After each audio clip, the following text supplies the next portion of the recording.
Você já passou por uma humilhação, uma difamação na frente de todos, de alguém que você jamais imaginou? O dia em que tudo aconteceu me deixou completamente sem chão. A ex-mulher do meu marido me acusou de ter agredido minha enteada, na frente de todos.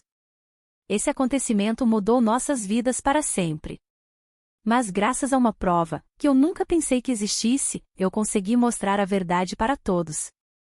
Meu nome é Kristen. Eu nunca fui do tipo de mulher que se encanta facilmente. Minha vida sempre foi pautada pela razão, pelo trabalho na galeria de arte que herdei do meu avô em Vancouver, e por uma rotina tranquila que me dava paz. Aos 32 anos, eu me sentia completa, realizada à minha maneira. Até que ele apareceu. Lionel. Um homem com a vida já traçada, um currículo impecável na arquitetura, e um sorriso que desarmava qualquer pretensão de serenidade que eu pudesse ter. Conheci-o em um leilão beneficente, onde ele, com sua camisa de linho azul marinho e um olhar intenso, parecia alheio à multidão. Fomos apresentados por uma amiga em comum, e a química, por mais clichê que pareça, foi instantânea. Nossa primeira conversa durou horas, em um canto mais reservado do salão, enquanto o burburinho do leilão se tornava um ruído distante. Falamos sobre arte, sobre a vida, sobre sonhos e, inevitavelmente, sobre seus filhos. Ele foi transparente desde o início, e eu apreciei isso. Lionel era divorciado, pai de 2 crianças, Mia, de 8 anos, e Noah, de 5. Sua ex-esposa, Catherine, ainda era uma presença constante em sua vida, e ele fez questão de frisar a importância que ela tinha para os filhos, e como era fundamental manter uma relação civilizada por eles. Naquele momento, ouvi o que ele disse com atenção, mas não dimensionei o peso que essa presença constante teria em nossas vidas. Os dias se transformaram em semanas, e as semanas em meses. Nossos encontros na galeria, no seu escritório com vista para a cidade, ou em jantares intimistas, se tornaram o ponto alto dos meus dias. Lionel era diferente de qualquer homem que eu já tivesse conhecido. Ele me via, realmente me via, e isso era um bálsamo para minha alma. Conversávamos sobre tudo, desde a complexidade das relações humanas até a simplicidade de um café da manhã de domingo. Eu o observei interagir com seus filhos e meu coração se derreteu. Ele era um pai carinhoso e dedicado, e vê-lo com Mia e Noah me fez vislumbrar um futuro que eu nem sabia que desejava. Lembro-me de uma tarde ensolarada no parque, quando Mia, com seus cachos dourados, correu para os braços de Lionel, e ele a abraçou com tanta ternura que senti um aperto no peito. Era amor, puro e simples. Minha relação com as crianças, no início, era cautelosa, mas genuína. Mia, a mais velha, era um pouco mais reservada, mas Noah, com sua energia contagiante, me acolheu de braços abertos. Eu me esforçava para ser uma figura amigável, sem nunca tentar substituir o papel da mãe deles.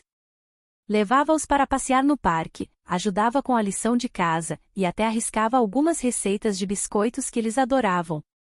Lionel e eu éramos felizes. A cada dia, eu me sentia mais conectada a ele, e a ideia de construir uma vida juntos parecia cada vez mais real. Ele falava em nos mudarmos para uma casa maior, em expandir a galeria, em ter nossos próprios filhos um dia. Eu me entreguei a esse amor com uma intensidade que nunca imaginei ser capaz. Mas a sombra de Catherine pairava sobre nós.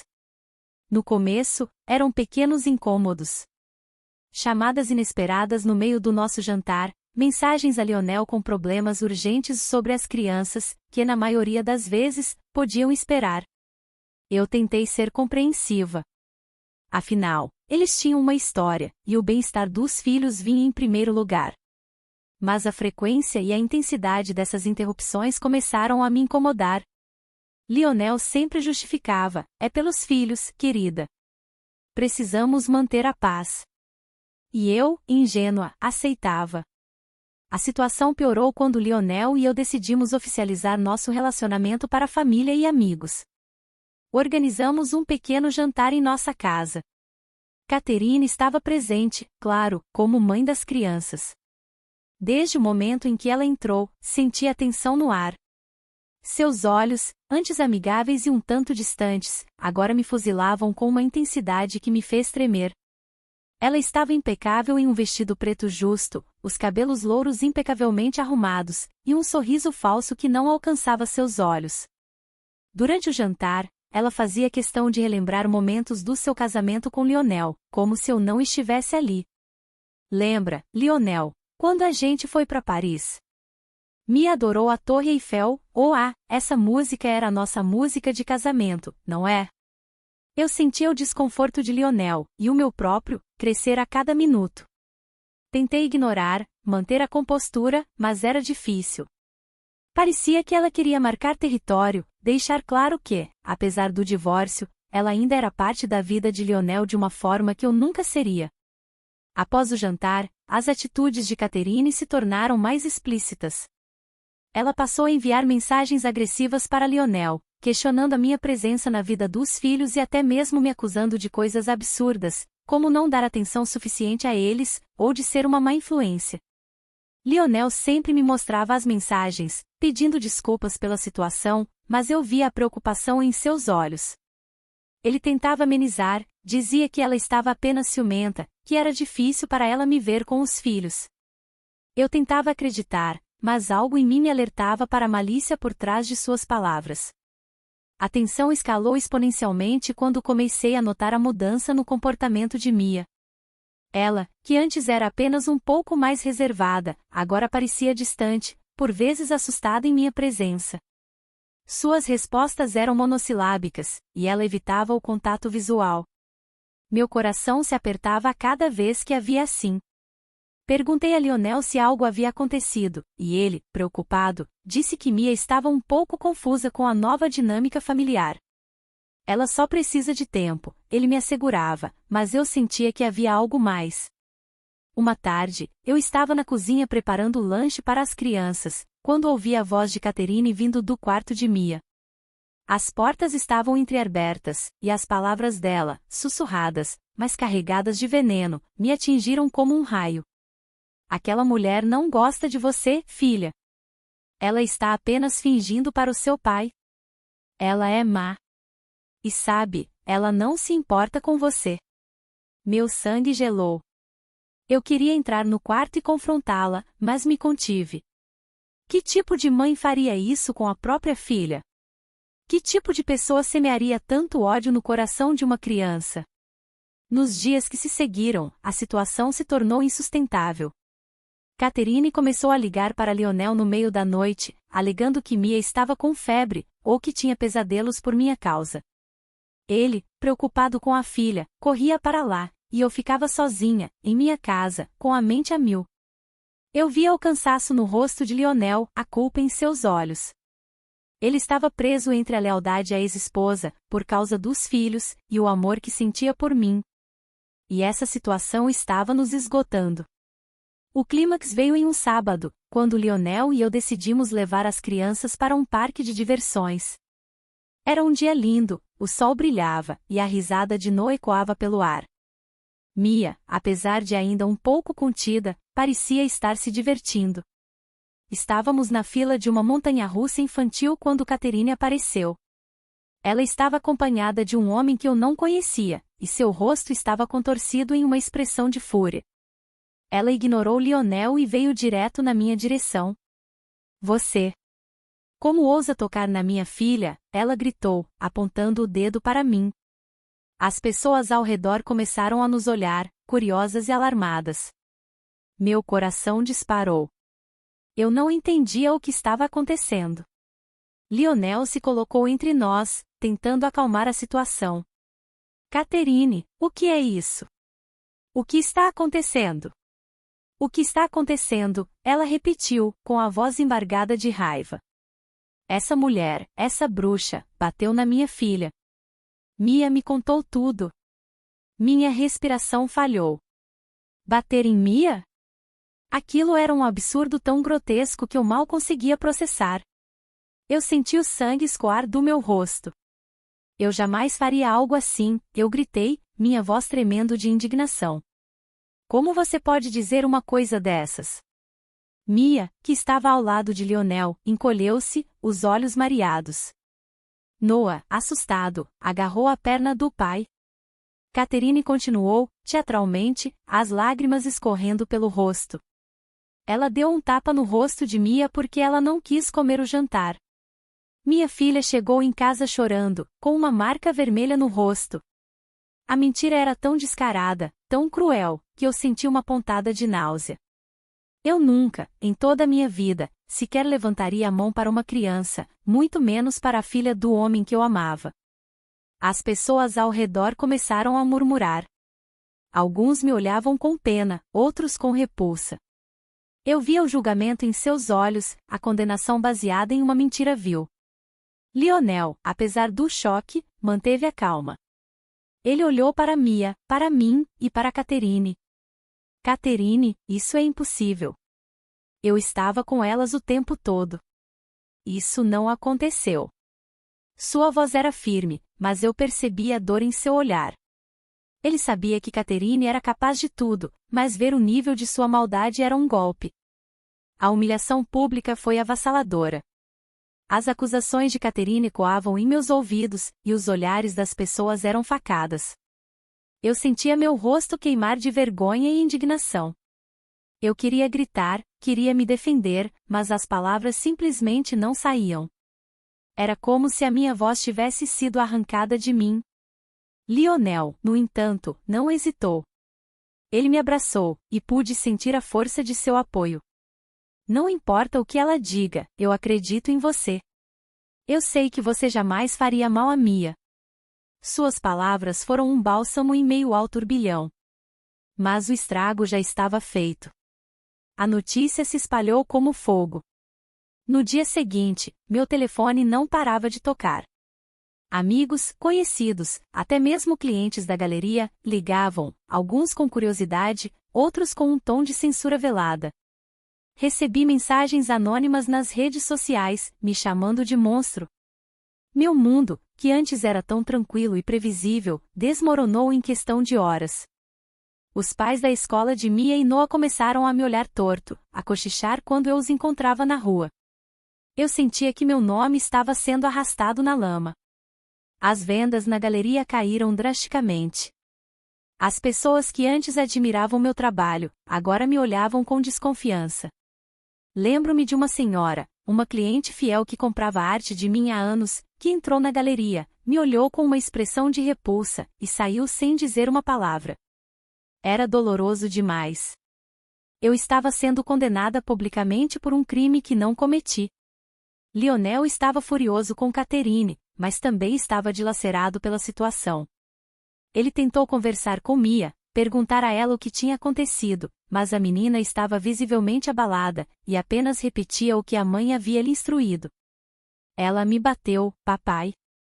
Ela me bateu. O coração de Lionel estava em pedaços. Ele sabia que eu era inocente, mas ver a filha tão perturbada, repetindo uma mentira, o deixava impotente. Apesar do apoio de Lionel, eu sentia que precisava fazer algo para provar minha inocência. Não apenas por mim, mas por ele e por nossa relação. Eu não podia viver sob essa nuvem de desconfiança e vergonha. A primeira coisa que fiz foi procurar um advogado. Eu queria uma ordem de restrição contra Catherine, queria que ela parasse de me difamar. Meu advogado, um homem experiente de poucas palavras, me aconselhou a reunir provas. Testemunhas, câmeras de segurança, qualquer coisa que possa desmentir a versão dela, ele disse. Eu comecei a revirar cada lembrança do dia em que Catherine alegava que eu tinha batido em Mia. Minha mente estava um caos, mas eu precisava ser metódica. Lembrei que, naquele dia, eu estava com as crianças a maior parte do tempo, mas houve um momento em que Mia e Noah foram brincar no jardim, enquanto eu estava na cozinha. Será que algo havia acontecido lá? Não, eu estava atenta, e não ouvi nada. Foi então que Lionel me deu uma ideia. Lembre-se da babá eletrônica que eu instalei no quarto de Mia quando ela era menor. Ela tem uma função de gravação de áudio e vídeo. Meu coração deu um salto. Lionel nunca havia desativado, apenas a deixou lá. Ele correu para o quarto de Mia, e após alguns minutos de busca, encontrou o aparelho. Eu não podia acreditar que aquilo poderia ser a chave para minha liberdade. Ao rever as gravações, a verdade se revelou. Naquele dia, a babá eletrônica havia capturado o momento em que Mia estava brincando no quarto, e Catherine havia entrado. A voz de Catherine, antes amável, transformou-se em um sussurro ameaçador. Mia, se você não quiser que a mamãe fique triste, você vai dizer ao papai que a Kristen te bateu. Se você fizer isso, a mamãe te dará $500 e aquele brinquedo que você tanto quer. E se você não fizer, mamãe vai embora e nunca mais volta. Você quer que a mamãe vá embora? As palavras de Catherine ecoavam na gravação, frias e manipuladoras. Mia, com a voz infantil e assustada, relutou, mas a chantagem emocional da mãe era forte demais para uma criança de 8 anos. Ela chorava, e então, com um soluço, disse: "Ela me bateu, mamãe. Ela me bateu." Meu estômago revirou. Aquela gravação não apenas provava minha inocência, mas também revelava a crueldade de Catherine. Ela não apenas me acusou falsamente, mas usou sua própria filha como peão em seu jogo mesquinho de vingança e ciúmes.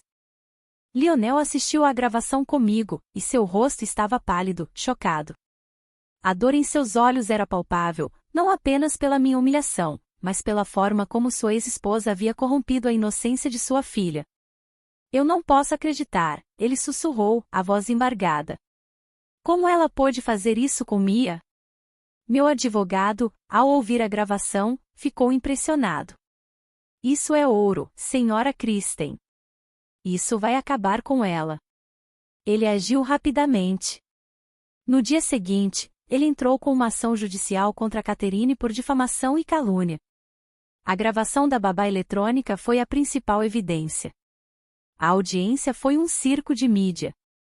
A imprensa estava faminta por cada detalhe sórdido da história.